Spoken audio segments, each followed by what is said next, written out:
Now let's move on to the explanation of paragraph number 8, in which we have following complex words. The first word is furrow, जिसका मतलब है ज़मीन पर हल चलाने से बनने वाली नाली, while in English it means a row in soil.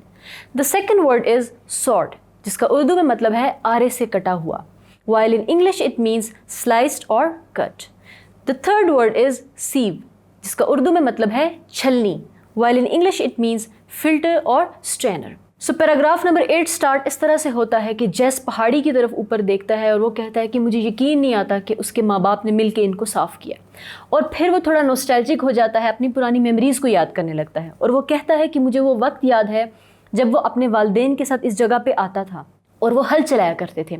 और बचपन में उन्होंने उसको एक दफ़ा छोटा सा एक हल बना के दिया जब वो 6 साल का था, लेकिन जैस ने वो हल खो दिया। इसके बाद वो बहुत ज़्यादा रोया और फिर उसके वालिद ने उसको एक नया हल फिर बना के दिया, लेकिन उसको वो दूसरा हल वैसे पसंद नहीं आया जैसे कि उसको पहला था। फिर वो कहता है कि जब मैं इस पहाड़ी की तरफ देखता हूँ तो मुझे यकीन नहीं आता कि उन्होंने किस तरह से इसको साफ़ किया और इतनी इस पर मेहनत की, लेकिन अब ये जगह इतनी अच्छी हो चुकी थी कि उन्होंने जो पौधे तब बोए थे वो आज 60 फीट ऊंचे हो गए थे, और वो इतने मजबूत थे कि वो किसी भी मिल में इस्तेमाल किए जा सकते थे। और फिर वो कहता है कि उसके फादर उसके कान में सरगोशी करते हैं और उसको कहते हैं कि तुम्हें पता है कि डॉक्टर्स ने मुझे इतनी मरतबा कहा कि आपके पास बहुत कम ज़िंदगी है, तो आपको चाहिए कि आप अपने घर वालों के पास जाएं, उनके साथ वक्त गुजारें,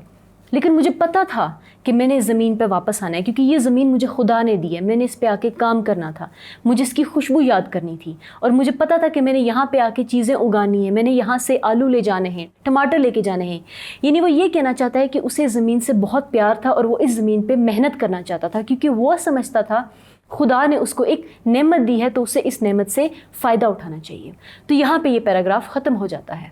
I hope you have understood the explanation of this paragraph. Thank you.